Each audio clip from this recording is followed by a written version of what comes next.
Allez, bonjour tout le monde. Alors ce soir, on va regarder un peu les modificateurs. Parce qu'avec le modificateur, tu peux modifier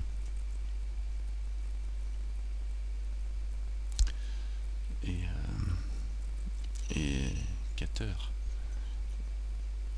modificateur. Ouais.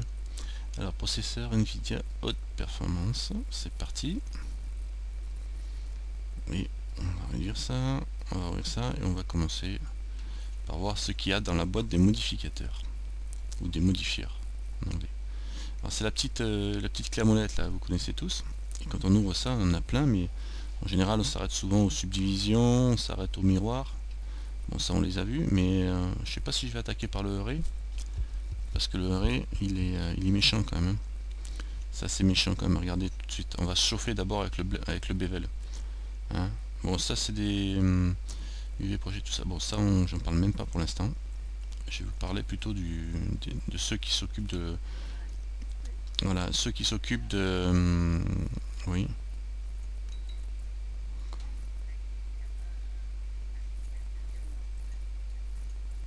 S'il y a un système de miroir pour le weight. Si, ça existe. Si. Non, mais j'ai compris ce que... Je comprends, mais ça existe. Ben, il faudrait que je t'explique. Donc là, sur le cube, par exemple, on va y mettre un bevel. Direct. Donc on arrive, on voit ce que ça donne le bevel. Ça casse les angles, on va dire. Là, j'ai qu'un seul bevel qui est plat. Ça marche bien. Bon, le truc, c'est que ça agit sur l'ensemble du cube d'un coup. Hein. Et si je monte le nombre de segments, par exemple, hop, on a un deuxième segment qui va se créer. On le voit. 3, 4, on peut monter. Donc ça va me faire un bevel sur l'ensemble de la pièce du mesh. Et le width, ça va élargir la façon dont ça va bouger. Donc évidemment, si je monte le width suffisamment et que je mets assez de bevel, je vais faire un truc un peu sphérique, quoi. Alors on peut faire un truc comme ça. Je vais rebaisser le width, voilà, qui est l'angle, et on va baisser le bevel là. Donc ça c'est intéressant quand même pour travailler sur l'ensemble. Et vous pouvez aussi changer que les vertices. Alors si on change que les vertices, ça va prendre des pointes. Hein. On y vertice. Clamp overlap, bon, je vais laisser pour l'instant. Vous voyez, ça ne fait que la pointe. J'augmente le width pour voir. Voilà. Donc ça permet d'obtenir des formes assez spécifiques. Alors je vais passer en edit mode pour que vous voyez mieux ce que ça donne. Alors là, l'edit mode ne représente pas le bevel. Donc bon, en limite, je vais revenir en mode objet. Je croyais que c'était plus visible. Et je vais mettre un matériel d'une autre couleur, peut-être pour essayer que ça réfléchisse mieux. Bon, là on voit grosso modo comme il travaille le bevel. Après vous avez la façon dont il va jouer les limitations. Alors là il n'y a pas de limite au niveau de la méthode de calcul. On peut faire jouer sur les angles. Alors c'est-à-dire qu'il va donner un bevel que sur les parties qui ont des angles qui dépassent les 30 degrés. Bon, là vu qu'un cube ça a des angles qui font 90 degrés, donc voilà, il faut que je dépasse les 90 degrés pour qu'il arrête de jouer. Et en dessous de 90, tac, le bevel il intervient. Donc si vous avez un objet qui a des angles qui sont différents de 90 degrés, genre je prends ce vertice là, 90 degrés c'est un angle droit, hein, pour ceux qui font pas de géométrie, ça, un angle bien carré, c'est 90. Voilà, je vais l'arrondir un peu là.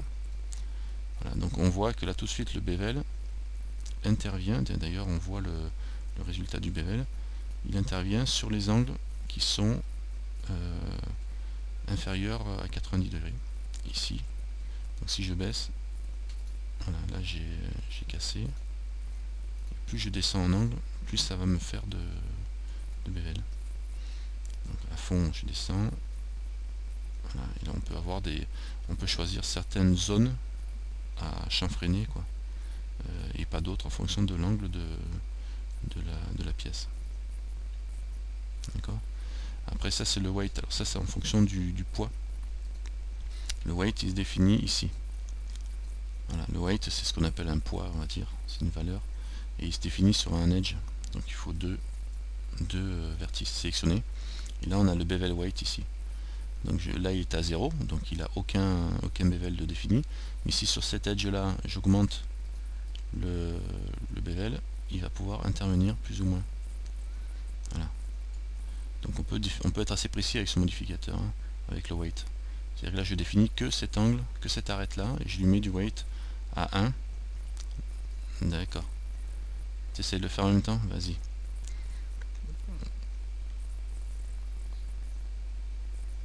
Alors l'angle, je reviens. Non, c'est qu'il n'y a aucune condition, aucune limite à l'application du BVS, donc ça applique à toutes les arêtes. Hein, cette multiplication, le nombre de segments et la taille de l'arrondi, quoi, on va dire. Oui, je sais pas comment définir ça, quoi. Ça va être la taille du chanfrein. D'accord. Après, on peut passer en mode edit pour déformer ton objet. D'accord. En mode edit. Et tu coches ça pour voir, évidemment, pour voir en temps réel le résultat quand même. Donc, tu mets 5.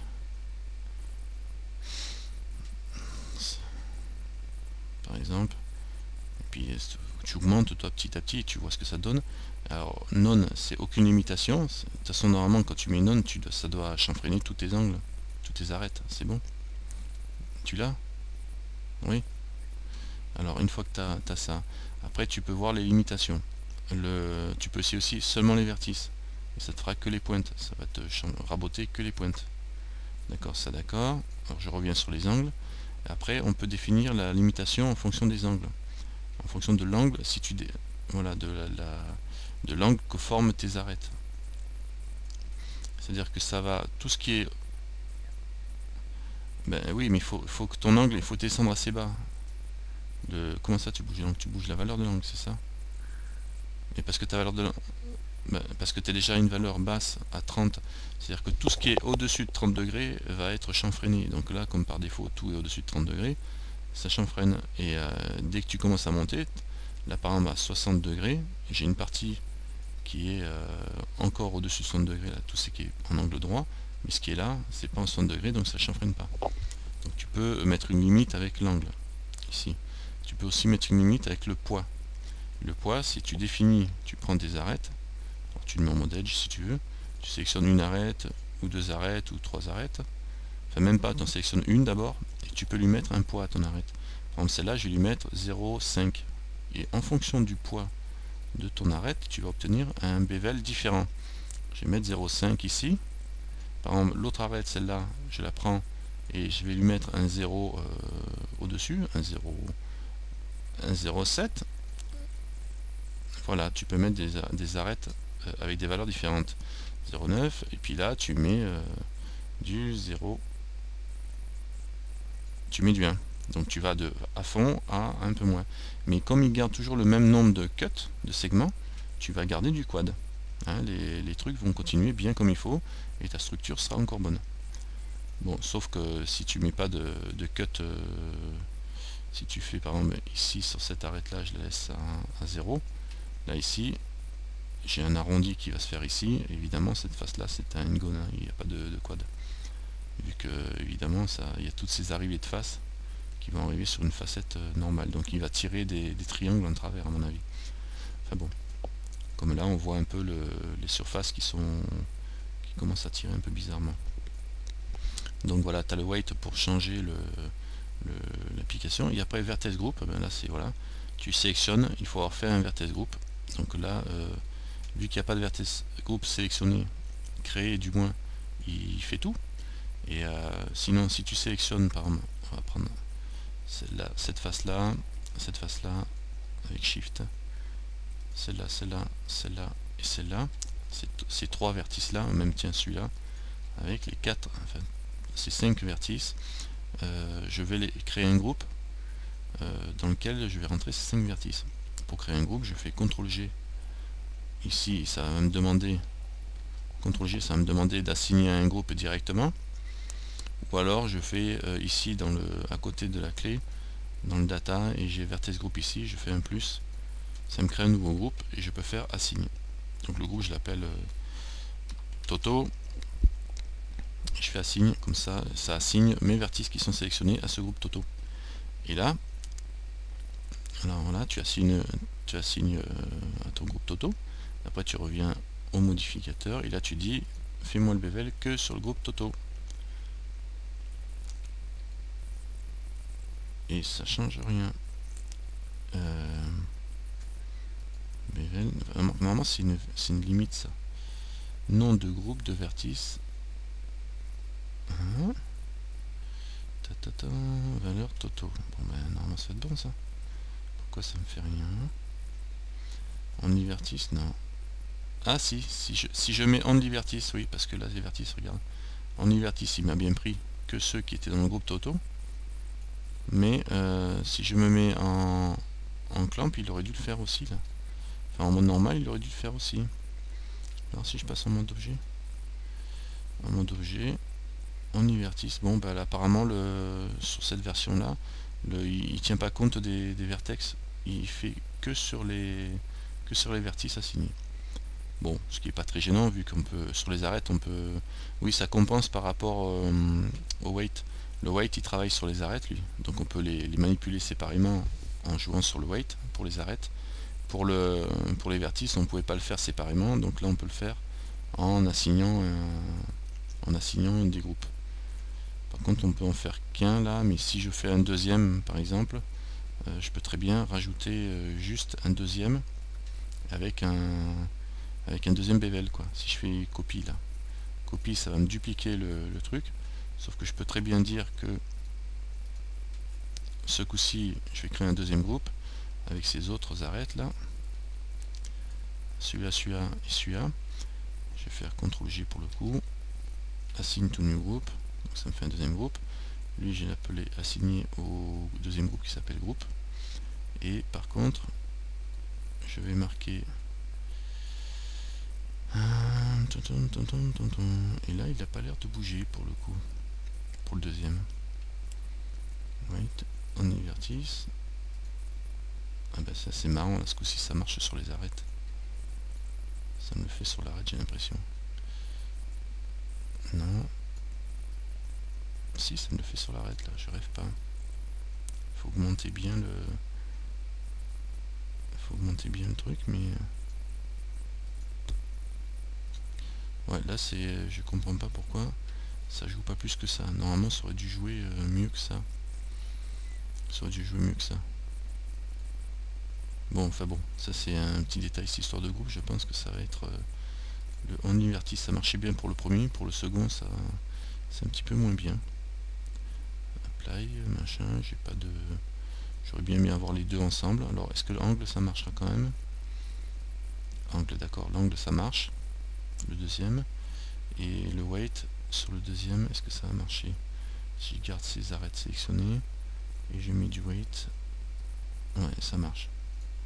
Donc on peut créer avec un deuxième, créer un autre bevel différemment. Hein, si on veut mélanger, il suffit de faire copie et de créer un deuxième. Il n'y a que cette histoire de vertex group qui m'a pas l'air super évident au niveau du résultat quand il y en a plusieurs. Bon, je sais pas pourquoi, mais bon. Sans c'est en développement, s'il y a un problème, ça sera corrigé certainement. Donc ça c'est la vue, c'est le modifier bevel qui a pas mal de propriétés. On peut aussi évidemment avoir l'équivalent en mode edit, parce que modifier bevel il travaille en mode objet. Hein. On l'a en mode edit évidemment, sélectionnant des arêtes et en faisant CTRL B qui enclenche un bevel direct hein, pour les arêtes, et avec la roulette on fait tourner, là j'ai bougé avec la souris, avec la roulette on fait tourner pour avoir le nombre d'angles aussi. Par contre je sais pas s'il travaille sur une seule pointe. CTRL B, on tire, et sur une seule pointe apparemment ça prend pas. Donc il y a quand même... ah si, ça marchera parce que si je coche vertex only ici, ça va marcher aussi. J'ai les paramètres ici en fin de compte. Donc c'est bien aussi, on peut très bien le travailler, il marche très bien d'ailleurs ce CTRL B. Hein. C'est beaucoup plus pratique que le... Bon, t'as pas suivi, je recommence CTRL Z. Boum, boum, boum. Alors là on était avec le modificateur qui a son intérêt parce qu'il n'est pas appliqué tant qu'on l'applique pas quoi. Ça nous permet de travailler léger et qui travaille oui, j'ai annulé le reste, les modificateurs je les ai supprimés. Là je vous montre l'équivalent aussi en mode raccourci clavier. mon raccourci clavier, tu as le CTRL B qui te permet de, quand je sélectionne 2 vertices ou 3 vertices, là, et de faire CTRL B, ou 3, tu en prends 3 qui suivent, là.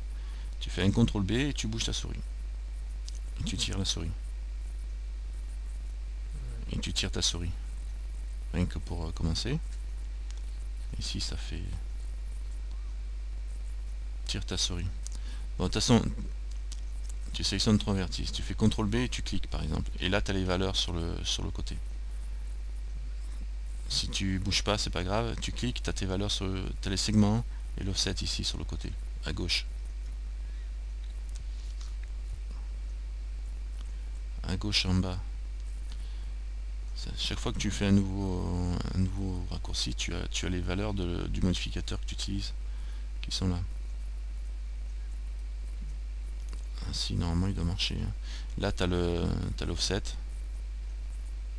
qui est là et le nombre de segments qui est là. Tu peux monter. Voilà. Et tu as... Non, c'est pas dans Mesh Tool. Pas du tout. C'est en bas, là. C'est dans Bevel. CTRL B, c'est Bevel. Et là, tu peux choisir Vertex Only si tu veux changer que les vertices. Voilà. D'accord.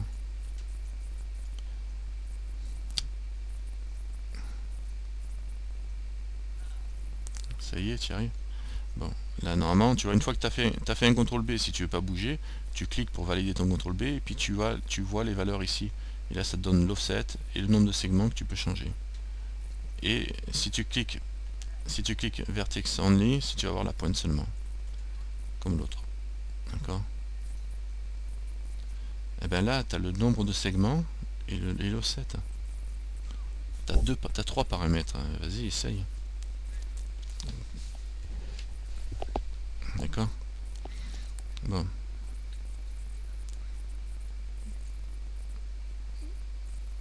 Comment ça, tu dois faire manuellement?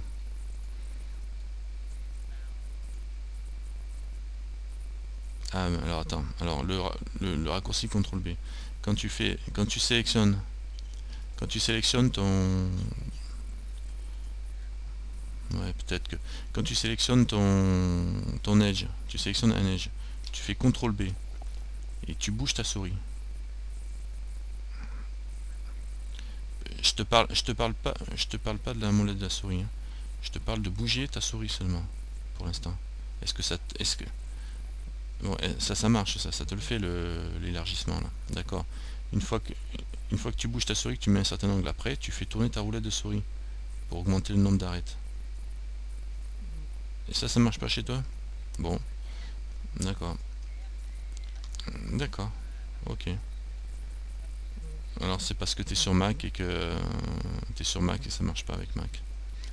Ouais, c'est un petit bug avec ta souris quoi, ouais, effectivement. Bon, bah alors ceux qui sont sur Mac et qui ont ce bug, qu'ils n'arrivent pas à utiliser la roulette de la souris là comme contrôleur, etc. Ben vous allez chercher les valeurs sur le côté là. Donc évidemment, CTRL B, et là vous bougez, soit à la main, soit avec clic droit, et puis vous allez chercher vos valeurs. Je suis pas au bon endroit là moi, pour le coup. CTRL B, voilà, j'ai bougé, je clique, et là vous allez chercher vos segments ici. Vous les diminuez après à la main. Bon, ça c'était pour le bevel qui a son équivalent en raccourci clavier. Donc ça c'est vu. Ce CTRL B c'est très pratique hein, pour travailler quand vous voulez faire des trucs genre voilà.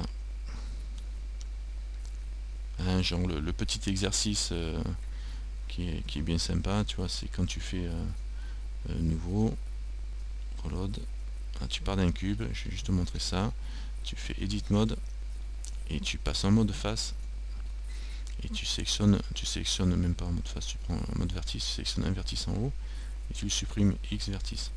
Ça te fait un cube vide et tu sélectionnes une arête.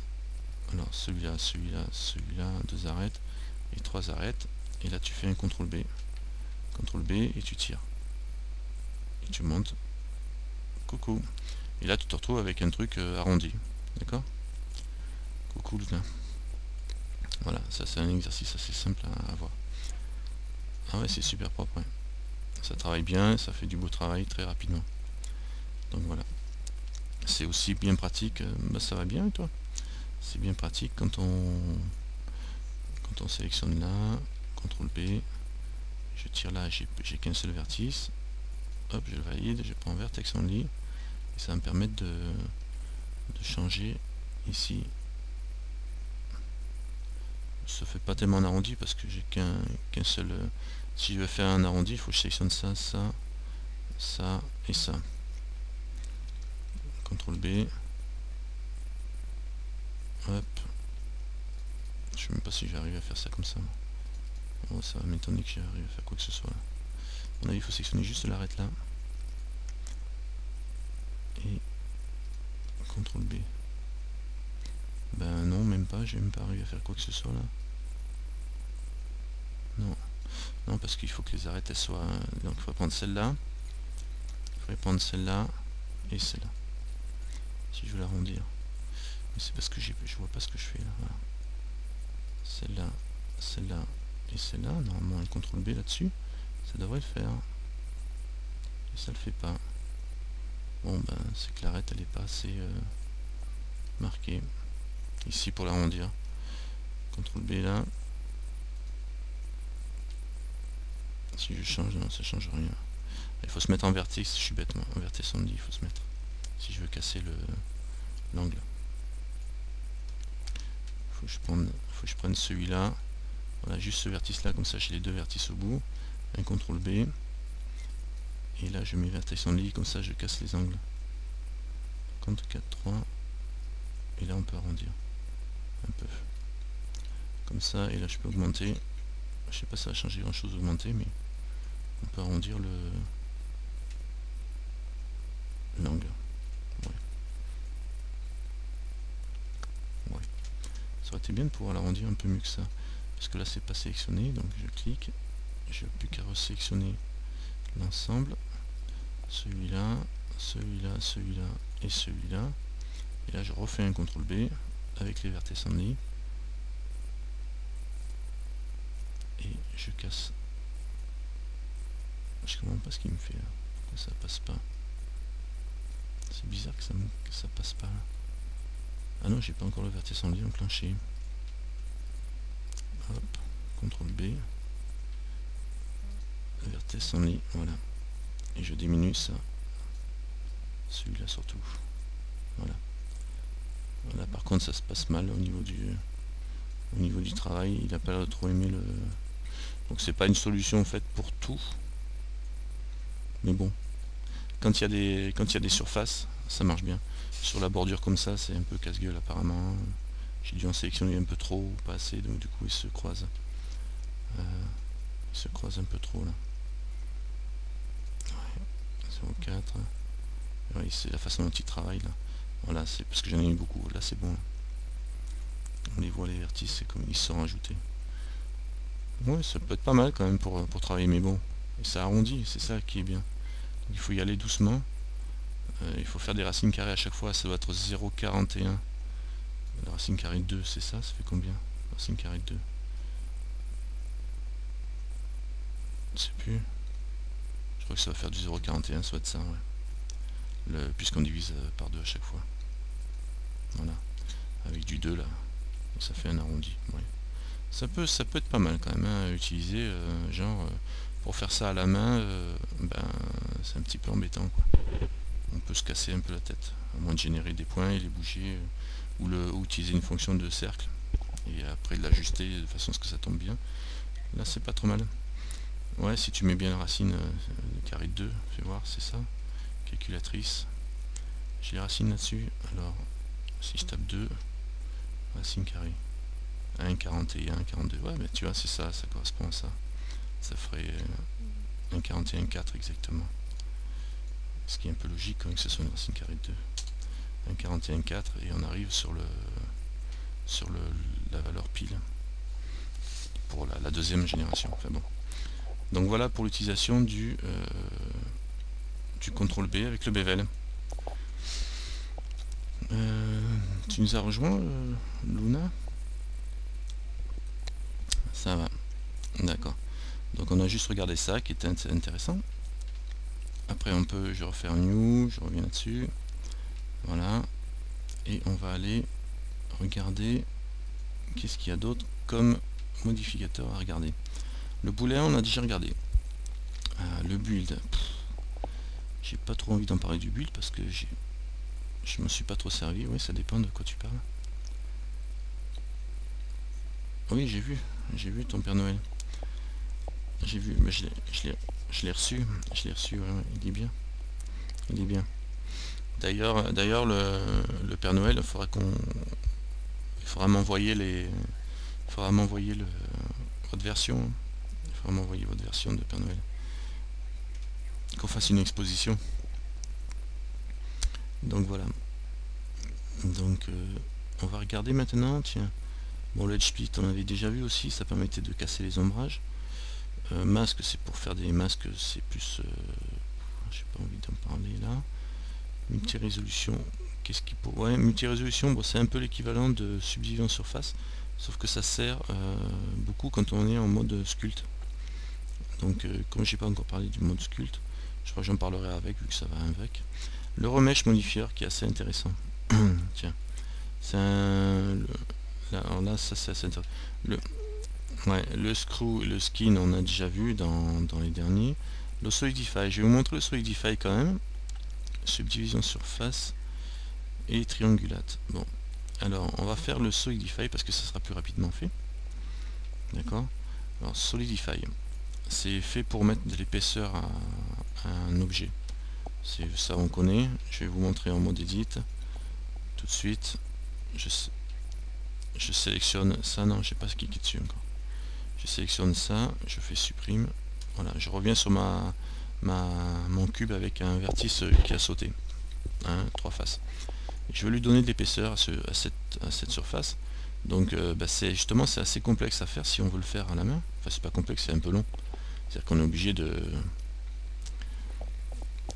Fais un cube, supprime un vertice. D'accord. Vas-y, fais un cube. Fais un cube et supprime un vertice. Ouais. Supprime un vertice, ça te supprimera du coup 3 faces.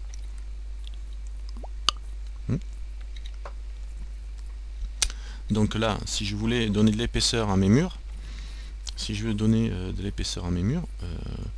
toujours un petit peu embêtant parce que même si je me mets en mode face, ici, ici et ici, et que j'extrude, que je fais un E pour extruder et que je veux bouger, je valide le E et je fais un Alt S. Voilà, ça va dans un sens, mais ça va pas bien, ça va aller là. Et là, Alt S, voilà, bon, on est un petit peu embêté. Alors même si je fais l'inverse, c'est que je fais un S, que je vais vers l'extérieur, je vais vers l'extérieur. Donc du coup, là j'ai bien de l'épaisseur et tout, mais enfin bon, c'est dans l'angle ici, c'est un petit peu embêtant, il sait pas trop comment gérer, mais enfin en tout cas, c'est assez... il vaut mieux prendre une par une et puis refaire le boulot à la main, quoi. Donc CTRL Z, là on va utiliser l'extrude, on va utiliser le modificateur Solidify, qui lui va me mettre de l'épaisseur. Donc vous ouvrez le solidificateur et il y a plusieurs paramètres. Voilà, Solidify, et je vais valider ici l'application du Solidify en mode edit là, directement. Là, ici, ça voit bien. Et je vais zoomer un peu pour voir ce que je fais. Et là, quand je regarde, je vois que tout de suite déjà mon mur, il a déjà de l'épaisseur. Il y a une toute petite épaisseur. Et l'épaisseur ici, on peut la choisir ici avec le thickness. Thickness veut dire épaisseur. Et si je bouge, j'augmente, on voit que j'ai mon mur qui s'épaissit. D'accord, 1.7. Alors, il va s'épaissir, sauf que là, quand je regarde, je vois que là, c'est pas très droit. En fin de compte, si je me mets bien en vue, de 3, de 7, là en vue de 7, on verra mieux. En vue dessus, là, je vois que c'est pas droit ici. Tu vois, il me l'épaissit bien, mais il me le met pas bien droit. Ça, quand j'ai des angles droits comme ça, et des murs à angle droit, genre pour des maisons, genre les maisons, tu fais juste les cloisons, et puis tu te mets les murs à angle droit. Pour le retrouver, tu mets ici Even Thickness. Et tu cliques dessus, ça te recale les murs à angle droit. C'est fait pour ça justement. Et donc tu te retrouves avec tous tes murs bien à angle droit. Parce que c'est fait pour. Par contre, si c'est une robe ou un truc comme ça, tu ne le mets pas. Parce qu'une robe, justement, il va faire les arrondis, etc. Il faut qu'il ait cette espèce d'angle. Donc là, par contre, pour faire ta maison, c'est nickel. Tu te retrouves bien avec des murs super bien droits. Après, le high quality normal, c'est pour les normales. Je ne le mets pas tout le temps, enfin, il faut voir. Ça dépend dans quel sens il va te les faire et il faut voir si ça ne met pas la panique. C'est à essayer si vous avez des problèmes. Donc ça, flip normal, c'est pareil. Quand il crée de l'épaisseur, il ne sait pas dans quel sens mettre les normales. C'est pas toujours, du moins. Donc si je coche les normales ici, là par exemple celle-là, elle est dans ce sens-là. Alors là, c'est bon. Les faces intérieures, la normale est à l'intérieur. La face extérieure, la normale est bien vers l'extérieur. Donc là, c'est pas trop mal. Mais je suis pas sûr. Je suis pas sûr que ce soit la bonne normale. Je vais essayer en diminuant l'épaisseur. Ouais, ça va. Là, je vois que c'est bien les bonnes normales parce que vu qu'elles sont pile poil face à face, les faces, hein, ça pourrait très bien être la normale de l'intérieur qui traverse, quoi, et qu'on voit qu'un petit bout dépassé. Donc en faisant bouger comme je viens de faire là, voilà, là je suis pratiquement sûr, quoique, oui, elle se rétrécirait les normales, tu vois. Si ça passait au travers, elle diminuerait en épaisseur en augmentant la taille. Donc là, je suis sûr que c'est bon. C'est bien elles qui sont dans le bon sens. Donc là, toutes les normales, apparemment, sont dans le bon sens. Donc il n'y a pas trop de soucis. S'il y avait un souci, eh ben, je pourrais inverser les normales, flipper les normales ici. Et là, voilà, tu vois, là, on voit le truc, c'est qu'il me les met dans l'autre sens. Et du coup, elles vont passer au travers.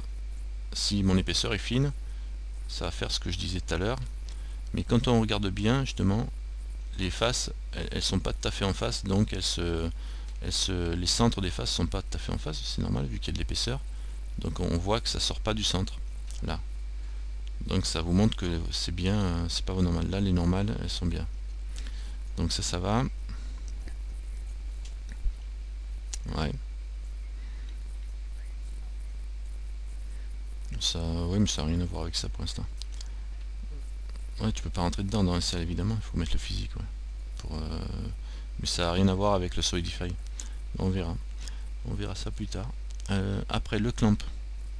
Alors le clamp, il décale la limite. Qu'est-ce qu'il dit? Décaler la limite en fonction de l'échelle de la géométrie. Ouais. Alors normalement, traduction. Si on augmente, ça décale la limite en fonction de l'échelle. Bon, je sais pas vraiment à quoi ça sert. Moi non plus.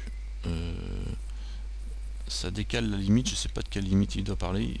Est-ce qu'il parle du thickness? Voilà. Parce que là, je sais qu'on peut passer en positif ou en négatif. D'accord? Ça oui, on peut le faire vers l'intérieur ou vers l'extérieur. D'ailleurs, c'est pour ça que les normales, elles risquent de se retrouver. Bon, là, ça va. On voit qu'il gère. Ben, je suis toujours sur le thickness là. Hein. Le thickness, je le mets dans un sens ou dans l'autre. On voit quand même, il gère bien les normales parce que là, pour le coup, il les laisse bien dans le bon sens, quoi. D'accord? Alors, selon ce que selon l'épaisseur que vous avez donnée, soit vous envoyez vers l'extérieur, soit vous l'envoyez vers l'intérieur. Des fois, ça peut être intéressant. Et par contre, le clamp, je sais plus dans quel cas il joue. En fonction de l'échelle de la géométrie, c'est ça. Je sais pas vraiment. Je sais pas vraiment quoi. Comment on travaille avec le clamp. Hein, je sais pas trop avec quoi. Donc il y a certainement des cas où on travaille autrement. Ou c'est peut-être encore autre chose. Ça. Après l'offset, c'est le décalage du point 0. Là on est à moins 1. Si je bouge l'offset, ça va me générer par rapport au comment dire ça. Ben, c'est le point 0. Attends, je vais mettre en vue dessus, comme ça on le verra mieux. Voilà. Voilà là. Vue dessus. Voilà, je vais zoomer là. Là on voit que j'ai, si j'arrive à attraper correctement, voilà, on voit ici que je suis calé sur alors il est à moins 1 et je suis bien calé sur ce petit carré. Et je suis avec un thickness positif. Donc ça, la partie extérieure ne bouge pas et là ça grandit vers l'intérieur. Maintenant, si je mets de l'offset, je vais décaler ma partie origine. Tu vois. Donc ça veut dire que là, si je mets un offset un peu fort et puis je diminue finesse, j'ai pas pris de volume à l'intérieur, ça me l'a fait grandir mon objet en fin de compte. parce que la partie intérieure change. Alors on peut avoir un offset de 1 à moins 1. Et si on met un offset à 0, ben ça va être entre les deux.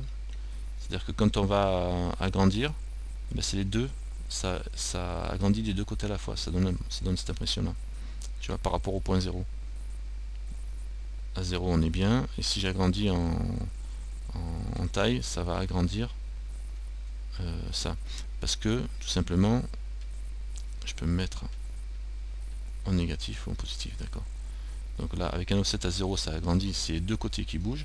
Si je fais un offset à moins 1, il n'y a que la partie intérieure qui bouge. Si je fais un offset à plus 1, il n'y a que la partie extérieure qui bouge. Alors que je suis toujours le même thickness, je n'ai pas inversé. Hein. Voilà. Et à 0, on est au centre, c'est les deux côtés qui bougent. Donc voilà, ça c'est la façon pour voir ce que ça donne. Qu'est-ce qu'il y aurait? Bon, ça c'est des fonctions. Le clamp, je sais pas trop à quoi il sert. Ça on a vu. Il y a une histoire de vertice groupe là apparemment. C'est peut-être lié avec le clamp. Nom de groupe de vertices, alors c'est peut-être lié avec le clamp.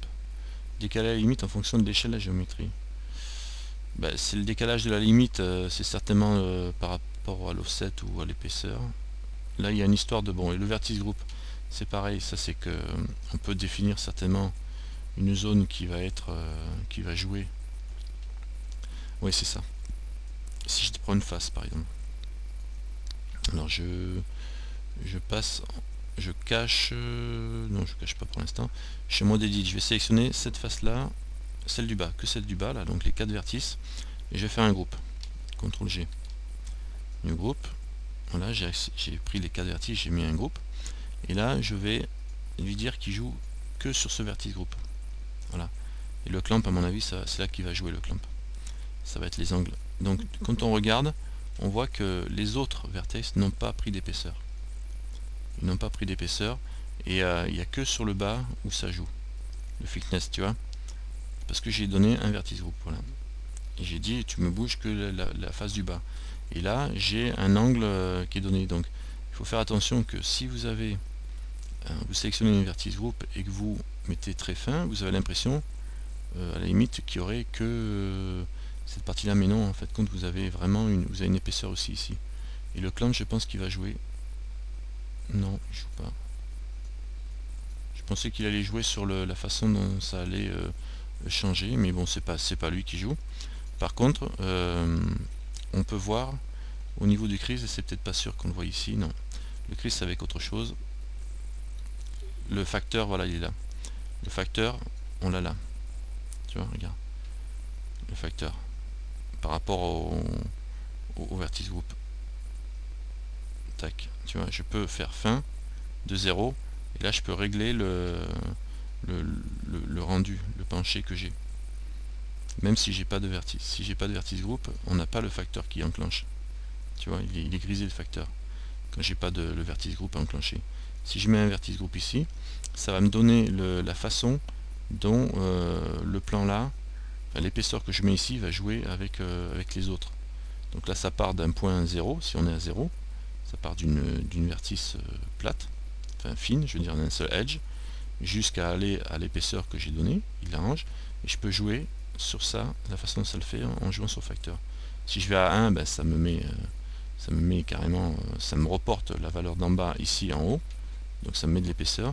Si je mets à 0,5, je vais avoir la moitié du bas reporté en haut, la moitié de l'épaisseur en bas reportée en haut, et si je mets à 0, évidemment j'ai rien du tout, quoi. Donc on peut prévoir une pente, ça c'est compris ça. Regarde, si je mets un thickness de 0,2 en bas en épaisseur, si je mets du 0,5 en facteur, 4,5 ici, j'aurais pu le taper la valeur, voilà, grosso modo 0,5, et bien là je vais avoir du 0,2, là je vais avoir du 0,1, j'ai 0,5. Donc il me remonte la moitié de la valeur. C'est un facteur. Et si on inverse les facteurs. Donc au lieu de faire diviser par 2, tu multiplies par 2. Si tu as du 0,2 en bas, tu vas avoir du 0,4 en haut. Là tu inverses carrément le truc. Bon là ça flippe carrément l'épaisseur. Inverte, voilà. D'accord. Ça inverse la sélection, grosso modo, par rapport au groupe. c'est même pas grosso modo, c'est exactement ça. On inverse la sélection au niveau du résultat. C'est-à-dire que là j'ai le groupe qui est sélectionné, qui subit l'épaisseur ici. D'accord, on a du avec un facteur ici si on veut. Par contre, si j'inverse, ça va être tout sauf le groupe sélectionné qui va subir l'épaisseur. Donc ça fait exactement l'inverse. C'est pour ça que ça s'appelle inverse. Bon, ça devient plus clair là en regardant ça. Bon, je découvre un petit peu en même temps que vous. Alors là, le inner, la hauteur, le rim, je suppose que c'est avec un autre modificateur. Il y avait autre chose. Où tu vois Chris, toi?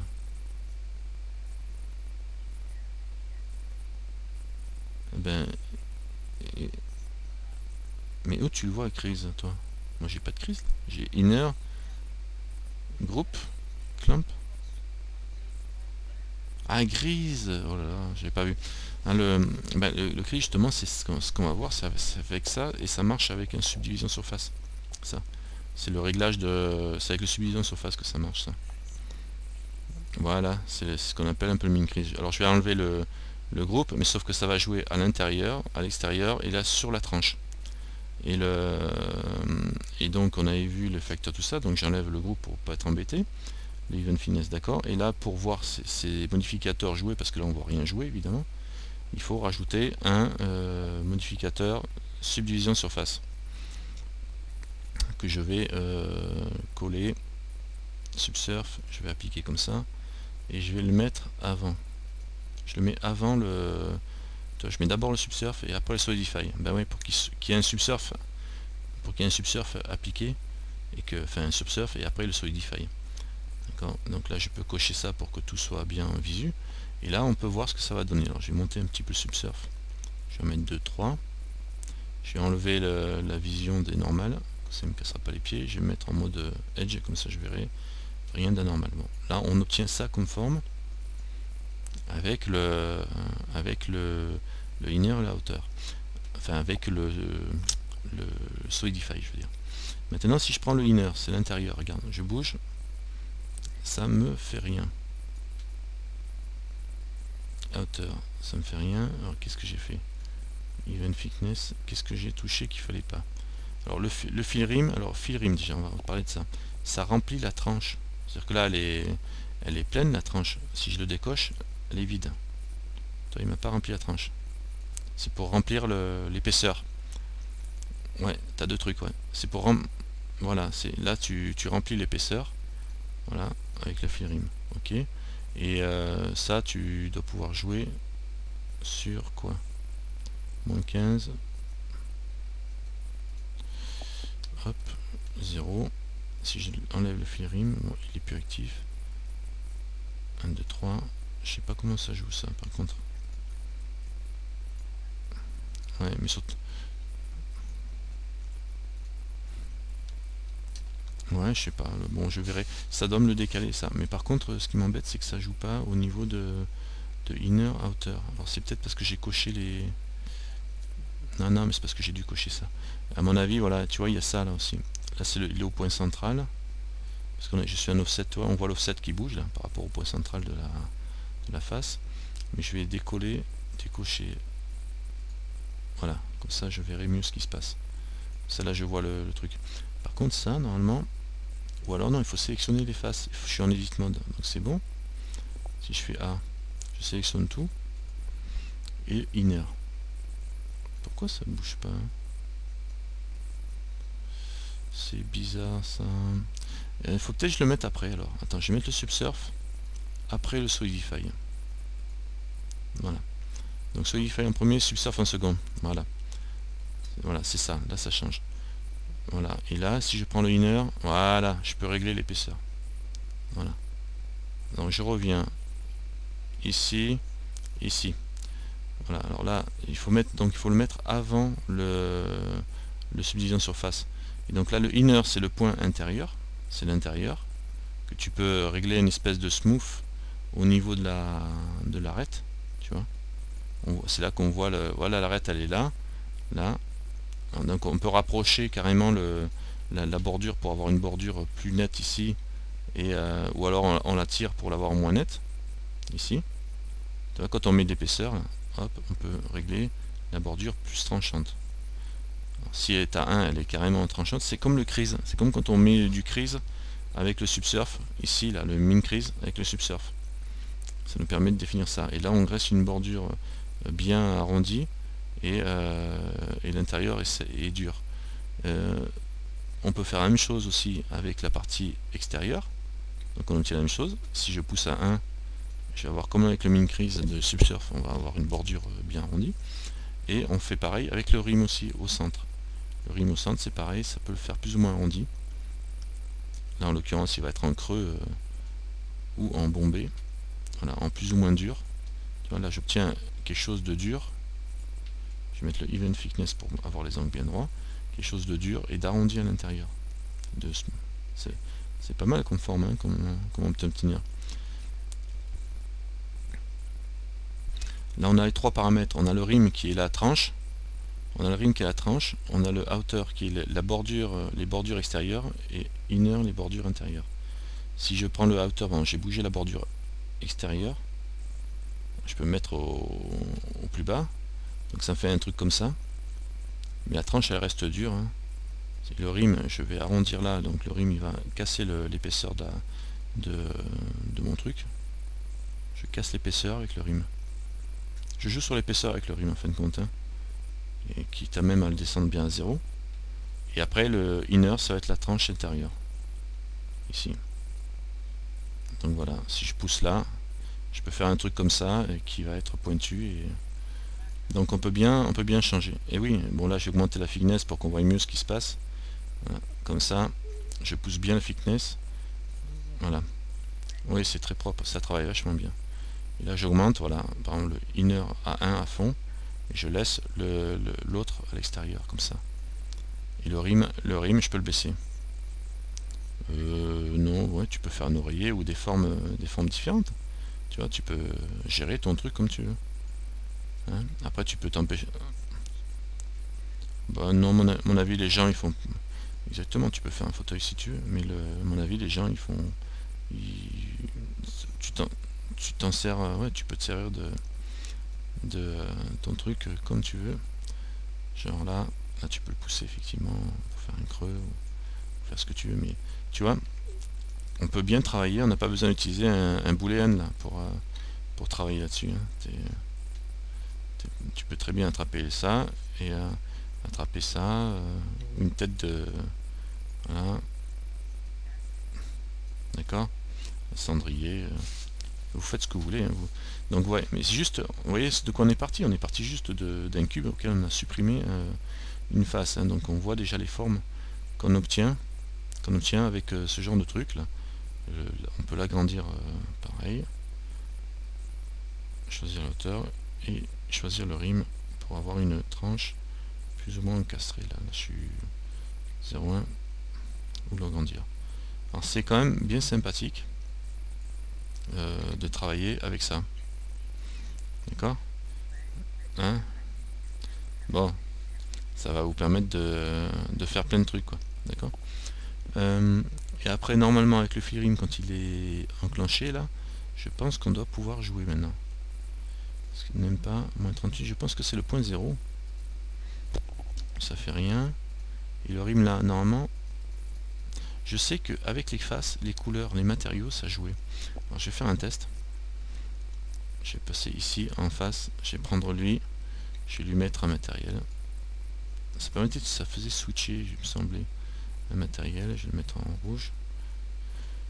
Je vais prendre cette face là, je vais en faire un deuxième, new, assigne, celui-là, un troisième, new, assigne, et je vais mettre une couleur bleue. Voilà, j'ai un rouge et un bleu. Voilà, qu'est-ce que ça me donne maintenant? Quand je reviens là et je fais rim 5, rim 2, moins 1, moins 12, ça fait rien. Je sais pas. Alors qu'est-ce qu'ils disent? Décaler l'indice de matériaux des faces de bord généré.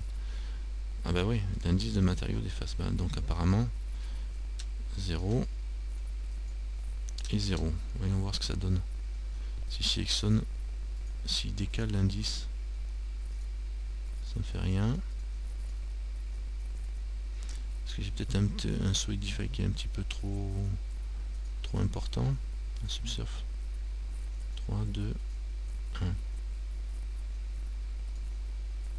L'indice des faces est généré. Je sais pas trop à quoi ça correspond.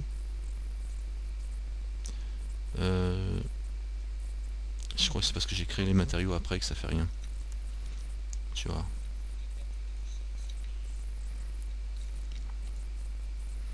Non, non, ben là je l'ai enlevé du coup, donc c'est bon, les matériaux ils existent maintenant. Je fais Add Modifier et je rajoute le Solidify. Voilà. Et là, normalement, quand je vais mettre de l'épaisseur, voilà, j'ai mis un peu d'épaisseur comme ça. Et là, si je fais, voilà, tu vois, regarde, je mets 1, ça me décale, regarde la tranche aussi, et les matériaux bougent là. Ça me fait tourner les matériaux, tu vois. 1, 2, le 2, tac, tac, tac, il se met là, le troisième il se met là. Évidemment, parce qu'il faut qu'il... Normalement, les matériaux ils se suivent bien quand on met de l'épaisseur. Mais quand il y a des matériaux comme ça qui sont pas bien, ben on peut le décaler. Non, ça va pas plus loin que 3, puis qu'il y a 3 faces. 2, 1, 0, c'est la position originale. 1, je fais tourner. 2, je fais tourner. Donc ça me... Il y a que 3 faces, ça c'est pas peine d'aller plus loin. Et le rim, je pense que ça va aller jouer sur les... pareil, sur le 3, 2, 1, sur la tranche. 2, et là, 1, 2. Voilà, là j'ai tout l'intérieur et l'extérieur en rouge. Donc ça fait jouer sur les matériaux. Ouais, ça peut être... ouais, ça peut être utile. Il faut comprendre exactement comment ça fonctionne. Pour pas trop se casser la tête non plus. Hein. Là avec le inner et tout ça, après ça marche plus. Si je monte, voilà, et 2, 1, là ça marche bien quand même. Le rim 2, 0. À 0, ça c'est l'original. 1, 2, là j'ai les matériaux mis là sur la tranche aussi. Et si je veux se faire sauter celui de la tranche, là je suis trop.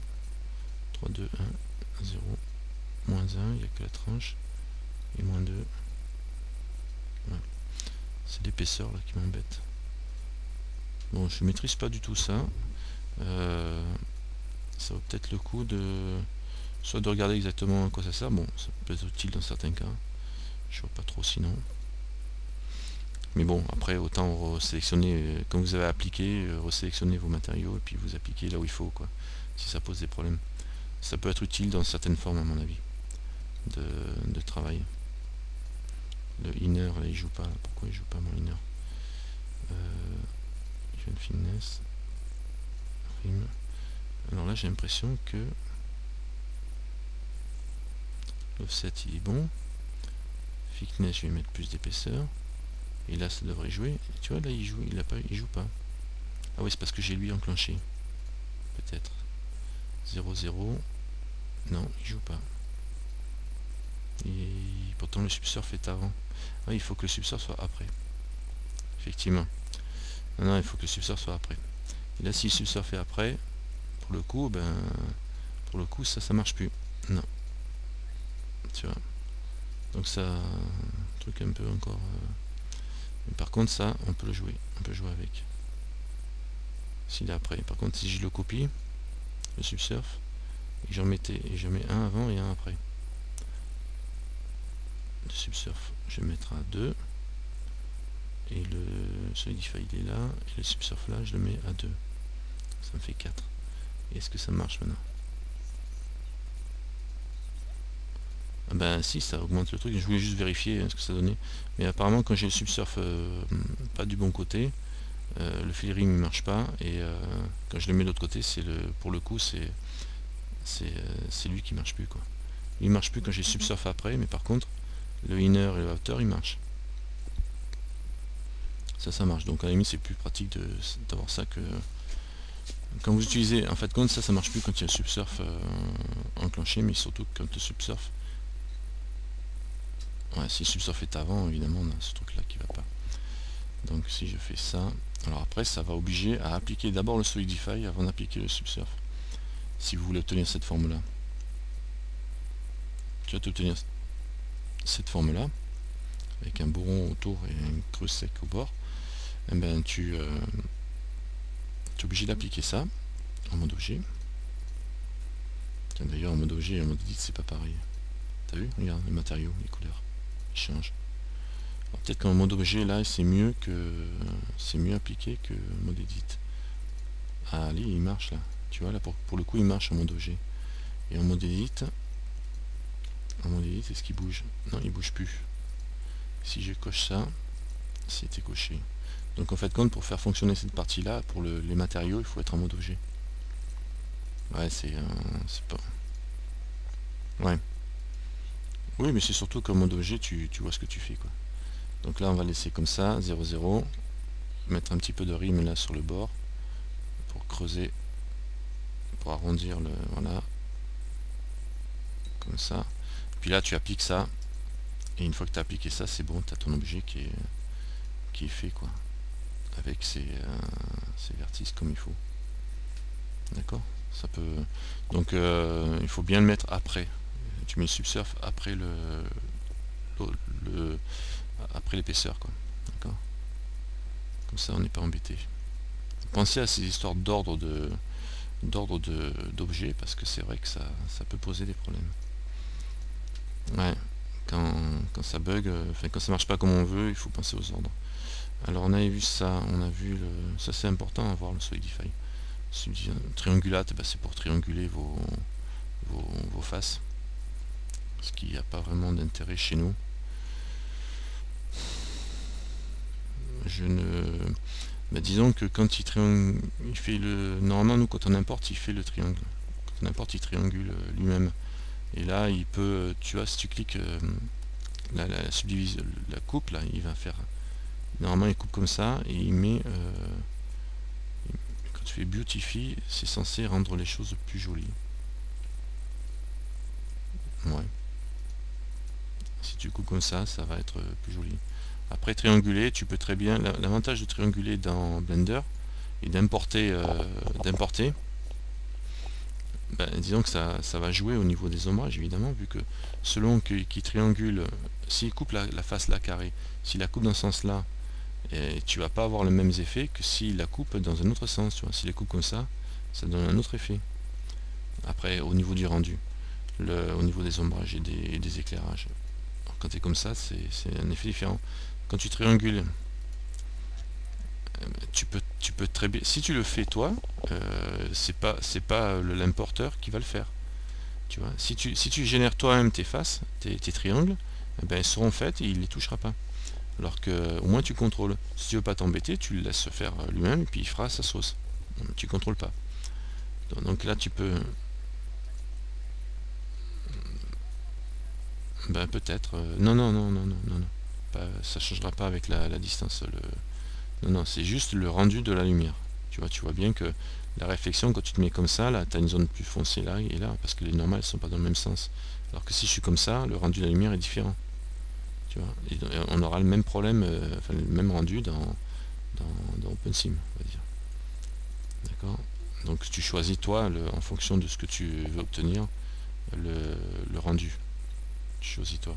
Tu vois, les faces, ça donne des triangles comme ça. D'accord. Et l'intérêt, c'est de mieux contrôler le rendu final dans OpenSim. L'option triangle. Il y a ici toujours, le skin on l'a déjà vu, le remesh. Le remesh. Assez intéressant.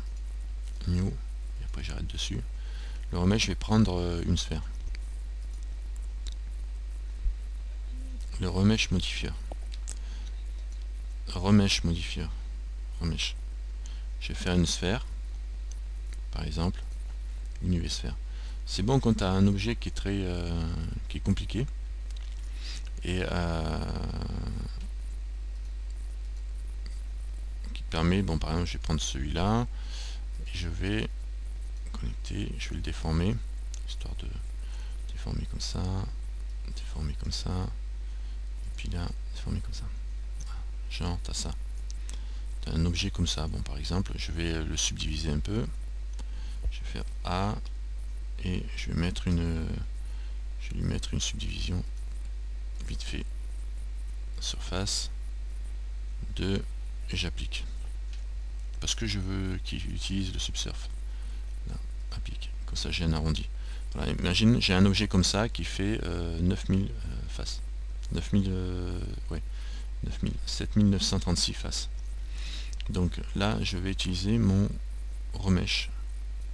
Alors le remesh, tu vois, tout de suite, tu dis waouh, en mode objet, tu vois, tout de suite, là, il me l'a pulvérisé, quoi. Il m'a fait un truc bizarre, il me l'a tout cassé.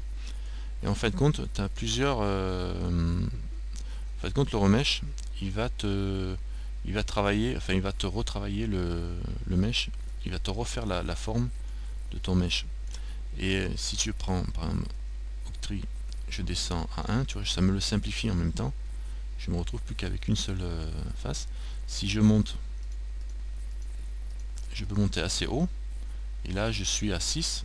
Et là, je suis à 3800 faces. Alors, j'en avais 7900 tout à l'heure. Mais il y a encore beaucoup de défauts. 7, 8. Même je monte à 8. Par exemple, à 8, je suis à 62 000 faces là.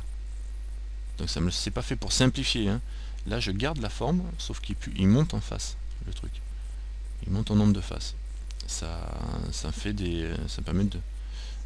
Alors, le principe, justement, on ne comprend pas toujours à quoi ça sert. C'est que si j'ai une forme bien serrée avec beaucoup de faces, et que je descends, je peux arriver à gratter un peu, mais ça fait un maillage qui est un peu bizarre. Mais imagine que j'ai une forme qui est surtout faite de triangles et bien pourrie au niveau du maillage.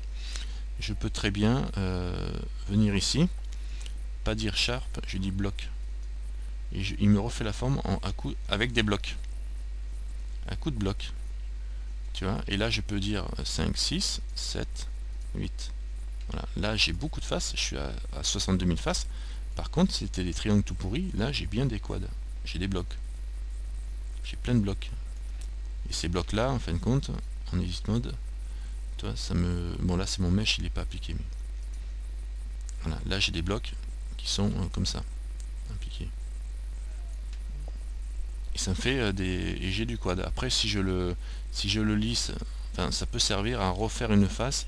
Si je le lisse et que je fais un smooth shading au niveau de l'ombrage, je peux recoller à la surface en étant en mode quad. Pour voir ça par exemple, voilà, tu vois, ça va être plus simple parce que là j'avais déjà une structure qui était propre. Alors évidemment mon maillage vu qu'il est propre déjà avec des quads, on voit pas trop l'intérêt. Mais je vais faire l'inverse, je vais faire... Non, non. Ah, l'avatar bench, ouais. Ouf. Non, c'est pas... Ben, ouais, non, mais ça va pas le faire avec ça. Ça, l'avatar bench, c'est pas une bonne solution, c'est pas un outil à utiliser pour ça, quoi. Parce qu'il faut autant le refaire en rotopologie, autant le refaire à la main, quoi. Ce sera plus simple. Mais par contre, quand tu as un truc... Bah tiens, on va passer en mode sculpt, je vais vous montrer. Je vais prendre ici, je vais mettre un modifier. Même pas. Je vais passer direct en mode sculpt. Sculpt mode. Imaginons que je me mette en mode sculpt et que je coche un outil qui est assez intéressant, c'est le topologie. Ici, et je accepte le dynamique topologie. En mode sculpt, avec un détail de 30, on va faire machin normal, optimise, si tu veux, et je vais dire front face only pour pas trop laguer, comme un goré, strength, bon ça c'est bon, j'utilise cet outil là, et je vais peindre directement dessus. Alors j'avais un cube à l'origine, mais là quand je peins, tu vois, ça me génère des faces à la volée. Directement, voilà, hop, je peins dessus, je peux me faire mon truc, je fais un F, pour agrandir la zone, et je vais générer des faces à la volée. Et là je vois en haut, pour l'instant rien qui bouge, parce que j'ai pas le... Voilà. Hop. Voilà, imaginons que je travaille comme ça, et mon cube, je prenne cette face ici, le petit snake, j'attrape, allez vas-y fais tirer, voilà, là on peut s'amuser, j'attrape ici, vas-y, voilà, et j'attrape ici, voilà, et je vais mettre le blob, par exemple, je vais grossir ça, vas-y, voilà. Alors là je vais certainement commencer à avoir pas mal de... Je vais plutôt mettre un blob comme ça, pour lui donner du volume. D'accord. Bon, en admettons que je fasse ça et ici. Voilà. Fais-moi un truc à peu près rond, s'il te plaît, ça sera gentil. Bon, je travaille un peu à l'arrache. Voilà, pas trop moche. Bon, là j'ai un mesh. Je vais faire Edit Mode. J'ai un mesh qui est bien pourri au niveau du maillage, plein de machins, etc. Je l'ai pas. Mais par contre, bon, il fait combien en vertice? Il fait 9000, 19 000 faces. Donc c'est bon, c'est pas extraordinaire, mais j'ai fait que 3 branches quand même. Donc je pourrais l'importer comme ça, mais pour le déplier c'est un peu chiant et puis c'est pas très propre comme maillage. Donc quand je regarde en Edit Mode, tu vois, il y a des endroits, c'est tout pourri là, c'est tout collé, ça sera pas forcément top. Là par contre, si je mets un coup de remèche modifier dessus, je vais cocher ça pour voir ce que je fais en temps réel. Moi j'ai peut-être... Non, mais si t'as pas besoin, ça agit sur l'ensemble de l'objet. Donc là, avec l'octadiff à 4, tu vois, ça m'a tout bouffé. Je vais me mettre en mode smooth ici, et je vais monter. Là, au fur et à mesure que je monte, j'ai, par exemple, tu vois, on voit qu'il me refait le mesh que j'avais, avec plus ou moins de facettes, mais si je monte encore, là j'arrive à une précision, mais je suis très haut, je suis à 88 000 primes, à 88 000 faces, et il m'a fait un truc comme ça, quoi, avec plein de surfaces. Maintenant, si je me mets en mode bloc, je peux descendre plus bas. Bon, faut pas descendre trop bas non plus. Et le scale, c'est la taille des blocs. Tu vois, enfin c'est la taille des blocs. Tu peux monter plus ou moins haut et ça va jouer sur la précision de travail. Par contre, il faut avoir une machine qui tourne. Hein. Mais une fois que tu as fait ça, alors là, il peut enlever les faces déconnectées. C'est-à-dire que quand il y a des parties qui sont déconnectées, quand il calcule et qu'il déconnecte des parties, il va les supprimer. Ou pas. Tu vois, là je l'enlève comme ça, ce qui est déconnecté du mesh, il ne me le supprime pas. Alors il vaut mieux qu'il le mette parce que tout ce qui se détache va être supprimé du bloc général. Et le smooth shading, c'est pour lisser le rendu d'ombrage. Donc ça me fait ce genre d'objet là. Et là je suis à 48 000 faces. Ouais, mais c'est pas bien gênant. Parce que même si je remonte, je vais mettre un 1 lui. Est-ce que je peux mettre un 1 entrée? Voilà. 99, 90. Et là, je vais descendre un peu. Je peux pas descendre trop non plus. Donc on va monter. Je vais enlever le smooth shading. Voilà, je vais rester à 7 comme ça. Là, je suis à 114 000 faces. Mais le truc, c'est même si je l'applique, voilà, je l'ai appliqué, je reviens en mode edit. Là, j'ai bien des quads. Enfin, il y a peu des trous partout. Ben, ça prend beaucoup de faces. Mais regarde maintenant, une fois que j'ai fait ça, je vais là-dedans et je vais en décimate. Décimate, je vais faire un subdivise. Un subdivise, je vais mettre 2, je vais y aller 2 par 2. Je vais en mettre 4. Je vais faire applique. C'est toujours pareil dans les modificateurs, décimeur, décimate. Là, décimate lui simplifie par contre. Il va simplifier. Ouais, mais comme j'ai que des quads maintenant, j'y vais en unsubdivise là. Je vais essayer avec le unsubdivise pour voir ce que ça donne avec 4. Si j'applique face count 0. Alors là, apparemment, c'est pas le. Je suis en mode edit aussi, il faut voir. Là, je vais voir le résultat directement en mode objet. Si j'ai pas craché, attends voir. Parce que je suis quand même à. Voilà. Le fast count là, je suis à 54 000. Avec itération 4. 5. 5. 6. Alors le subdivise, apparemment ça marche pas trop bien là parce que c'est pas un truc qui a été subdivisé. Donc évidemment il a du mal à tirer les vertices parce que par défaut je suis à 54 000 donc ça fait rien comme division. Par contre le collapse, lui, il va faire. On va le mettre, on a 57 000 faces et je vais diviser par 10 pour descendre à 5700. Donc je vais mettre 10, je vais mettre 0.1 en valeur directe au lieu de cliquer parce que si je clique en 0.1 j'ai divisé beaucoup peut-être. Je vais mettre 0.5 déjà pour commencer. Voilà, 0.5 j'obtiens une forme qui est peut-être un petit peu déchirée. c'est pas top non plus. 0.8. Alors 0.8 c'est bon. Alors comment j'avais fait normalement? Bon là ouais, effectivement il est peut-être un peu et le planar. Angle limite 5 degrés, 30, non 90 on va mettre 90 degrés, mais ça va peut-être être un peu trop 90. J'ai peut-être tout cassé. Bah, en tout cas, non, il y a peut-être autre chose à faire. Bon, il est super. Comment dire, je vais arrêter le décimate. Il est super chargé mon truc. Mais par contre, si je passe en mode, on va faire autrement. Je vais passer en mode, je vais arrêter ça, le décimate. Il faut que j'enlève avant de faire ça, il faut que j'enlève les petits escaliers de mes cubes. En fin de compte, c'est ça qu'il faut que je fasse.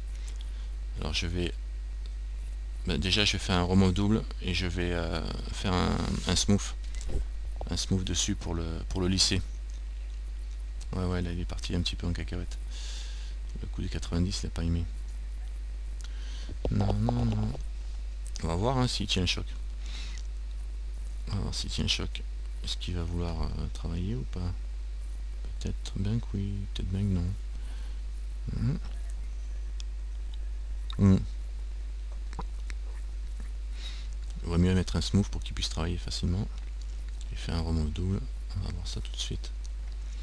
Alors, quand il veut. Non, peut-être. Aujourd'hui, peut-être. Ou alors demain. Non, c'est parce que ça bosse. Tu vois, ça travaille. Ça va finir par me rendre la main. J'ai quand même les 4 cœurs qui tournent à fond.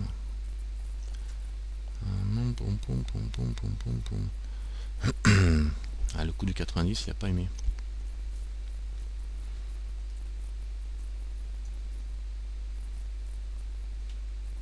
Allez, sois gentil, rends-moi la main.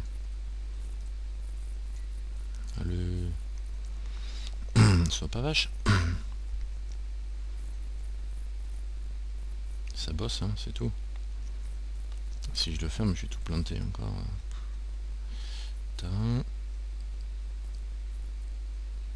Bon.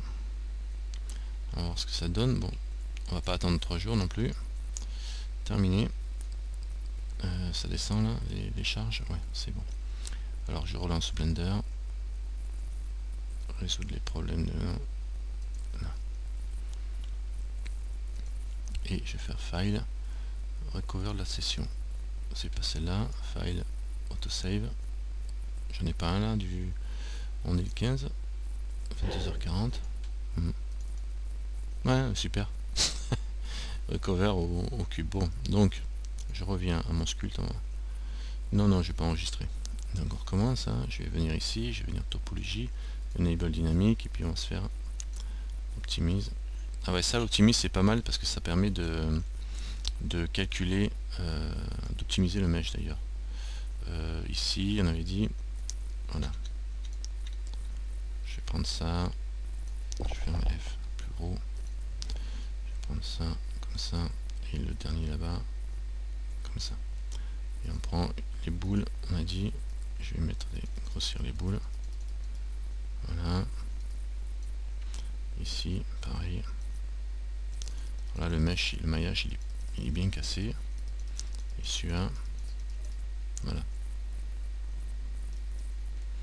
Hein, alors, ce qu'on peut faire, c'est vrai que je peux cliquer. Voilà. Maintenant, je peux cliquer ici sur... je clique ici, Collapse Short Edge. Déjà, il va me supprimer pas mal d'edges qui sont serrés. Et je vais faire un Optimise. Optimise, normalement, il est censé intervenir. D'ailleurs, tu vois tout de suite que le maillage, il va se simplifier là, le maillage. Tu vois, j'ai cliqué sur Optimise, poum. Voilà, je vais enlever le Collapse Short Edge parce que sinon il va trop me le casser. Et là, il m'optimise le truc. Voilà. Bon, on va dire que c'est bon. Et là, pareil. Mais ça travaille pas si mal, hein, je vais pas dire, mais travaille pas si mal cette histoire quand même, parce que sinon j'aurais pas ce genre de choses si facilement. Est-ce que j'ai enlevé l'optimise? Optimise là. Voilà. Enfin voilà, c'est comme ça. Voilà. Et là après on peut passer de... Alors ce que je vais faire, c'est que je vais passer en mode edit maintenant. Voilà, j'ai mon maillage qui est pas très gros, mais il est pas très propre. Et je vais essayer de mettre un coup de remèche en mode cubique, bloc, en mode objet, pour voir ce qui se passe. Alors là par défaut il me propose un truc comme ça, et si je monte un petit peu comme ça, voilà, on va s'arrêter là. J'avais pas beaucoup de face, par contre c'était pas terrible. Maintenant je vais faire applique, je vais l'appliquer comme ça et je reviens en mode edit. Et là il y a évidemment qu'il est énorme le truc, mais si je sélectionne tout et que je vais mettre du smooth ici, smooth vertex, et je clique plusieurs fois, il va me lisser la surface en gardant, je clique plein de fois hein, là. Donc du coup voilà, j'ai cliqué plein de fois sur la surface, et là du coup les petits carrés ils ont sauté, tu vois, là parce que j'ai fait plein. Oui mais c'est pas grave, c'est pas grave, j'ai du carré, et bon là c'est bien pourri évidemment, j'aurais dû aller le travailler un peu mieux, mais ça n'empêche pas que ça me l'a quand même bien remis en quad. C'est tout des quads. Donc le maillage il redevient à peu près visible, quoi, on va dire. D'accord. Et mais il fait 27 000 faces effectivement. Maintenant je peux aller dans mon modifieur maintenant qu'il est lissé, et je vais aller sur le décimate. Et le décimate, ben là je vais diviser, on va diviser par 0,5. On va commencer en mode objet pour voir ce que ça donne tout de suite. Voilà, déjà par 0,5, tu vois, ça me fait plus que 17 000, et là il pleure plus trop, tu vois. Là je peux travailler comme ça, 17 000, 2, 16 000, tu vois, là ça bouge, mais ça casse pas tout, justement parce que j'ai les morceaux qui sont lisses, donc il peut rapprocher les blocs entre eux, et là on voit le maillage comme il travaille. Tu vois, là carrément, là j'ai des gros maillages, hein. Donc je vais me remonter, et si j'essaie un subdivise là pour voir, 1, 2, 26 000, non ça bouge pas trop, et c'est pas des subdivisions, donc on va rester sur le collapse. Le collapse, là je suis à 9300 faces. Et si je coche triangulate, il devrait trianguler les faces à peu près comme il peut, mais là je triangule pas, et c'est bon. Et là si j'applique, j'obtiens ça comme maillage maintenant en mode edit. Voilà. Ce qui est peut-être pas mieux que ce que j'avais à l'origine. Si, je pense quand même. Je pense, mais enfin bon, vous pouvez vous en servir un peu comme ça, quoi. Hein? Si, ça sert pour faire plein de trucs, quoi. Mais bon. Ouais. Non, non, il est mieux là que sorti du. Parce que là, faites compte, ouais, il est quand même mieux, quoi. Non, non. Mais il y a d'autres outils pour faire ça. Mais enfin, le remèche, c'est un outil qui sert quand même. Alors, il y a le Sharp en mode objet. Ouais, si tu mets en Sharp et que tu montes, voilà. C'est pareil, toi, tu peux remonter. En fait, quand toi, tu peux remonter en résolution comme tu peux descendre, quoi. C'est assez. Bon, en fin de compte, bon. C'est pas une bonne idée d'utiliser ça. C'est. En tout cas, là, ça me donne pas un bon truc, un bon résultat, hein. C'est assez étonnant. Smooth shading. Bon, il faut s'en servir et faire des tests en fonction de ce qu'on veut faire.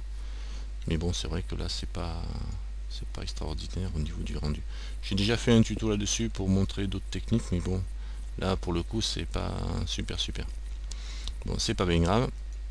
On va voir ce qu'il y a d'autre comme modifier. Le screw, le mirror on avait vu, masque, pas trop envie d'en parler. Le décimate on a vu là, pour simplifier. Le build, non. Les armatures dans les déformes, Bon, armature, bon, on connaît, hein, il faut faire une armature, ça génère une armature. Alors le cast c'est un truc qui va donner une déformation à ton objet en fonction de paramètres prédéfinis. Là, tu vois, là on doit être sur sphère, c'est ça. On est sur sphère, donc il sphérise l'objet, il a un facteur de 0,5. On peut le définir, lui mettre, tu vois, il va sphériser ton objet. C'est-à-dire si tu prends un cube et que tu lui mets ça, tu vas le sphériser. Mais tu peux choisir aussi cylindre, donc il va te le cylindriser. Cylindriser si ça peut exister, hein, avec le facteur plus ou moins, et le cubiquer si ça te, tu vas te cubiquer l'objet, d'accord. Cuboïdé, voilà, hein, cuboïdé, ben, donnez-moi en remarque la traduction qu'il faut mettre, cuboïdé, cylindrifié et sphérisé. Sphérisé, ça, je suis sûr que ça existe à peu près. Cylindrifié, ouais, je veux bien. Sphérisé, ouais. Et cuboïdé, cubisé. Cubisé. Hmm. Après là, vous avez le rayon d'action, hein, donc de votre système. Oups, ça bouge beaucoup. Et la taille de je sais pas quoi, par rapport au rayon ou pas. Voilà. Là, je suis from radius, c'est par rapport au rayon ou pas par rapport au rayon, je peux me servir de la taille. En négatif ou en positif. Et pareil en X, Y ou Z. C'est assez intéressant, ça, dans un cas, comment dire, new, je prends un cube, évidemment, je vais lui mettre assez de vertices, parce que sinon il va pas aller, ça va pas le faire. Donc je fais un W subdivise. Juste une subdivision normale, je vais en mettre assez en poussant un 10 là, et je repasse en edit mode, en objet mode je veux dire. Et là si j'utilise le cast, ici, un modifier cast, par défaut j'ai le sphère, facteur A1 j'ai une sphère, hop là mince, A1 j'ai une sphère, 1, voilà, A1, facteur 1, j'ai une sphère, ça c'est la sphère. Donc tu vois c'est bien le coup de sphériser, on n'est pas obligé de faire une subdivision en mettant du smooth. Là il me sphérise le truc, il me met un, et je peux le faire que sur les X, tu vois, je vais faire une forme comme ça, ou que sur les Y évidemment, ou que sur les Z, ou que X, Z et pas l'autre côté, donc tu vois. Voilà. Après le rayon, pareil, rayon d'action de ton truc, ou la taille de ta sphérisation, ici en mettant sur size, en X, Y, Z. Voilà, ben là, pour faire la fleur, je me mets en mode en mettant le facteur en négatif. Si, là je suis à 1, si tu pousses au-dessus de 1, évidemment tu vas croiser, regarde. Là tu obtiens une forme comme ça. Et si tu pousses à 25, tu descends encore, tu vas finir par faire plusieurs petits pétales. D'accord. Ça vous plaît ça? Et si tu pousses encore, ben, tu as des ressorties de l'autre côté. D'accord. Bon. Pareil, que en X, que en Y, que en Z. Eh ben, il vaut mieux le découper avant de le faire. D'accord. X, Y ou Z, évidemment. Là, pour faire une forme comme ça, ouais, ben, tu vaut mieux le déplier avant de le faire. Là, pareil, tu vois, tu veux faire une forme comme ça. Tu as des formes, parce que là, je suis à 2,60. Voilà, là, je suis en mode normal. Si tu veux faire une forme, tu vois les formes que tu peux obtenir, hein. Là je suis que sur la sphère. Si tu croises et que tu pousses, ben, tu obtiens des formes comme ça. Bon, après les normales, je sais pas comment elles vont être, hein. Si j'applique ça, hein. Applique, objet, edit mode. Alors là évidemment ici ça va être la merde, il va falloir faire un dissolve. Il faut faire un dissolve sur la face. Vu que c'est du plat, vous pouvez faire un dissolve, vu que ça ne gênera pas. Donc, mais par contre le reste ça devrait aller. Fais voir si je fais un Z. Ça va, il a pas fait l'intérieur, ce qui est bien. C'est très bien qu'on n'ait pas l'intérieur pourri. Donc ça fait une bonne forme, et les surfaces là tu dissolves. C'est pas bien grave, vu qu'elles sont plates, ça devrait aller. Hein, donc c'est pas trop mal finalement, hein, comme résultat. Et pareil, si je veux prendre cette forme là et la sphériser, je fais un cast, et je mets sphère, et je monte. Sauf qu'il faut se mettre en mode, je peux mettre ici pour voir ce qui se passe. Voilà. Tu vois, j'obtiendrai le résultat comme ça, voilà. Voilà, je peux obtenir en 2 temps, 3 mouvements, tu peux faire des formes assez sympas. D'accord. Ça peut être intéressant de travailler avec ce genre de forme, tu vois, un truc avec une forme qui entoure. Ouais, un œil de grenouille, ouais, si tu veux. Je sais pas où est l'œil de grenouille. Je sais pas pourquoi vous pensez à un œil. Ouais, voilà. Là, t'as un œil de grenouille. Ouais, là, là, tu voyais une perle dans son écran. Bon, bah, chacun voit ce qu'il voit à sa porte, hein, je veux dire. Moi, je vois, moi, je vois pas grand-chose, hein. Alors après, ici, vous avez le vertex group aussi, on peut définir seulement certains groupes de vertices pour les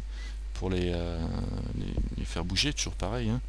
Si je fais A, ici, que je désélectionne tout, je vais prendre ces 4 vertices là, là, les contrôle plus pour étendre la zone. Est-ce qu'il va continuer de l'autre côté? Ouais, il continue de l'autre côté. Non, il continue là, ça va pas. CTRL Z. Voilà, je vais garder que ça. Et puis là, je mets un... Je lui dis CTRL G pour faire un groupe. Vas-y, assign to new group. Et là, je vais dire que tu me fais le sphère que sur ce groupe-là. Il va me toucher que ça. Et hein, si je cuboïde cylindrifie que ça, il va toucher que la partie là.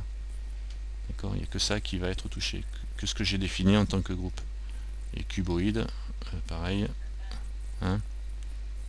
Oui, oui, oui, bien sûr. Pour faire des formes qui peuvent être pas mal, hein. Un cube quand tu le mets à l'envers. Donc vous allez pouvoir vous amuser un peu avec ça. Ça c'est pas mal pour faire des cylindrifiés, on va dire, hein, etc. Bon, je vais pas me répéter. Je ferme cette histoire. Je reviens. On va rester là-dessus pour voir le reste. Le curve modifier, c'est peut-être un petit peu long à vous l'expliquer pour l'instant parce qu'il faut faire une curve, faire courir, ça sert à faire courir, à faire suivre un objet la forme d'une curve. Le displace c'est je sais pas, ouais, je peux vous montrer ça rapidos, mais il faudrait une texture. Il me faut une texture, ouais, c'est ça. C'est un modifieur qui est utilisé aussi en tant que texture, qui permet de générer des formes sur une surface en fonction de la texture. Genre, je m'explique, je vais faire nouveau, on recommence à 0, je vais prendre le cube et je vais lui mettre suffisamment de... Je vais prendre un plan, je supprime le cube, supprime, voilà. Je vais faire un plan, mesh plan, je vais l'agrandir et je vais lui mettre suffisamment de subdivision pour qu'il ait voilà, assez de vertices. Je vais en mettre 64 à la main, voilà. Donc j'ai pas mal de... J'ai 8500 faces, mais bon, ça va me permettre de voir, après tu divises. Je reviens sur mon objet, ici, je vais displace. Displace, il me demande de créer une... Alors j'ai toujours pareil, vertex group, hein, pour faire agir que sur une partie. Il me demande une texture. Ici. Donc je vais chercher, je vais créer une nouvelle, je vais créer une texture procédurale. Donc en créant un nouveau, il me la met ici. Il me fait une texture de cloud, enfin de cloud, qui va aller, pour moi ça devrait aller bien. Ça devrait aller bien, et on va voir tout de suite en mode ici, en vue ici, voilà, et ici. Donc là, ma texture de cloud, elle m'a généré de la surface. Tu vois? Est-ce que tu as capté? Je baisse ça c'est le point de 0, le point 0 de la couleur, le mid-level. Ça c'est la force de la texture. Voilà, le noir, je sais plus, tu vois, le blanc va être le creux, va être en haut, je crois, et le noir c'est en bas. Tu vois? Et donc, si je prends ma texture, je viens ici, c'est cette texture là, je peux la changer en taille, et donc du coup, toi, j'augmente le freeze. Si sur le decloud, oui, je mets un distort noise, tu vois, j'obtiens ça.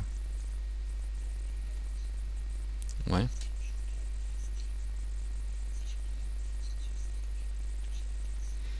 Ouais, ça va te le faire. Ben, c'est un displacement. Si tu mets du Voronoi dessus, ça va te le faire, quoi. Ouais, ça va te strier le truc, mais bon, ça va te générer. Le problème, c'est que ça génère de la face. Alors là j'avais déjà pas mal de faces, donc il se débrouille. Maintenant, si je fais ça avec un cube qui n'y a pas de face, sur lequel il n'y a pas de face, il va me les générer normalement. Il va me les générer, donc du coup, displace, new, texture. Je vais aller dans mes textures que j'ai, qui m'a généré là. J'ai cloud. Ok. Donc là, tu vois, la cloud elle est appliquée au displacement. Et donc là, pour le coup, il me génère rien. Il me génère rien parce que j'ai pas assez de face pour faire bouger le truc. Donc si j'en veux, ben, il me faut de rajouter W. Non, c'est pas dans W, il faut que je passe en edit mode W et je vais faire une subdivision. Je pourrais carrément mettre là pour le coup, je pourrais mettre un autre modifieur. Ici le modifieur multi-résolution. Voilà, en mode objet. Le multi-res, c'est celui-là, il travaille que en mode objet. Aïe, mes oreilles. Et là, si je monte je fais les subdivisions ici. Putain, mais c'est quoi ce micro là? Je me mets en simple. Non, c'est Oumi qui me casse les oreilles avec son micro. Le subdivise. Une fois, deux fois. Alors pourquoi je suis en garde mieux Clark là, ça va pas. Je me mets en simple toujours. Et je vais le mettre avant. En premier, je le mets. 3, 4. Je subdivise suffisamment. Voilà, si je subdivise suffisamment, j'ai assez de faces. Bon, j'ai 196 000 faces. Et ma texture est appliquée partout. Tu vois, Optimal Display si tu veux. Là, d'accord. Oui, c'est ça que je veux faire. Et là, tu peux choisir ta texture avec le strength plus ou moins fort. Et c'est bien parce que tu peux faire de la surface. Alors l'intérêt du displacement comme ça, parce que tu es obligé de monter quand même haut en résolution, c'est de te prendre ton objet, que tu as en basse résolution, que tu as déplié, etc. Et de lui faire de la surface avec du displacement comme ça. Et après, tu vas générer une normal map avec ça. Que tu vas pouvoir appliquer sur tu vas pouvoir appliquer ta normal map sur l'objet qui est en basse résolution. D'accord. Donc comme ça au moins tu auras l'impression d'avoir ce genre de surface et tu n'auras pas 98 000 faces quoi, évidemment. Donc ça te permet d'avoir un effet de rendu. Voilà, ouais, si tu veux, grosso modo ça créera une texture en relief. Et c'est pour ça qu'il faut monter assez haut en subdivision. Là je mets un simple pour pas qu'il change toute la forme. Même là je monte peut-être un petit peu haut là. Je devrais peut-être faire attention avec mon petit portable là, il va pleurer. J'enlève le double side parce qu'il n'a pas de face. Double side, j'ai dit, voilà, ça ira un peu mieux déjà. C'est calcul que sur un côté. Voilà. Et là je peux monter maintenant. Alors c'est une texture de displacement qu'on peut rajouter dans les textures normales de matériaux. On a la texture ici. Pour le coup, on peut très bien, au lieu de passer par le modifier displacement, que j'ai ici en multi-res, je vais le supprimer. Voilà. Je peux très bien venir sur mes textures ici de mon matériel. Et cette texture là, je sais pas pourquoi j'ai ça, bon bah, je vais l'appeler texte et je vais dire un type image. Donc il va me mettre au movie, c'est pas une image, non c'est cloud, vas-y. On avait dit cloud, voilà. Et là, cette texture de cloud, bon il faut la mettre en mapping dépliage UV, quoi. Bon là je la laisse en generated, parce que j'ai pas fait de dépliage. Et au lieu de dire en couleur, je vais la mettre ici en géométrie, mais displace, ici. Tu vois, géométrie displace. Et ça fait que normalement géométrie displace, normalement ça travaille avec. Pourquoi j'ai oublié de cocher quelque chose d'autre, donc c'est bien, c'est celle-là, cloud, machin. Faut voir en rendu, c'est tout, parce que je suis pas rendu. Oulala, oulala. Ah oui, ça bosse, d'accord. Ça bosse, mais il n'y a plus rien à voir. J'ai craché mon truc là, je crois. Texture.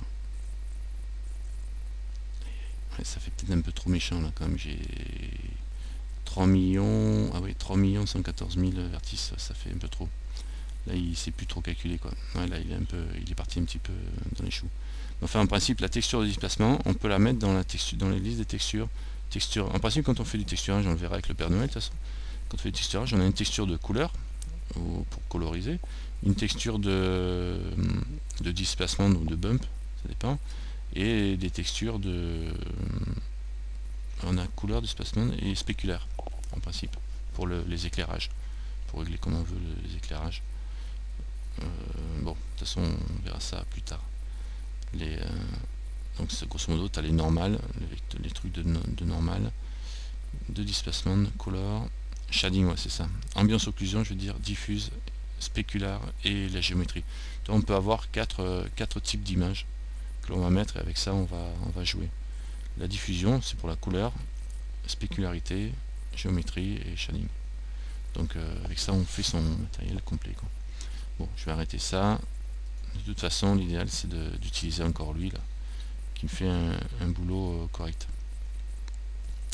Et il est tard, donc je vais m'arrêter là pour ce coup-ci. On regardera d'autres, le hook, le crochet, bon, je m'en sers pas de ça.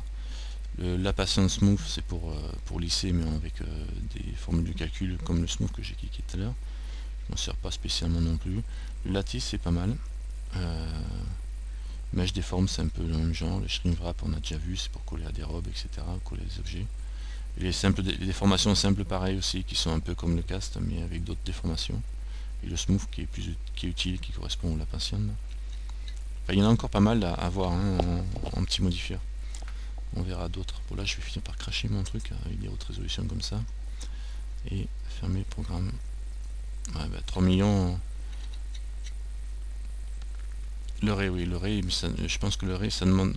Le ray modifier, ça demande à regarder. Ça va avec les curves, ouais, ça va bien. Mais je pense que ça sera un cours spécifique, le ray. Parce qu'avec les curves, ça ira bien. Bon, ben merci d'avoir regardé cette vidéo. Si vous n'êtes pas encore endormi, je vous souhaite une bonne nuit. À bientôt.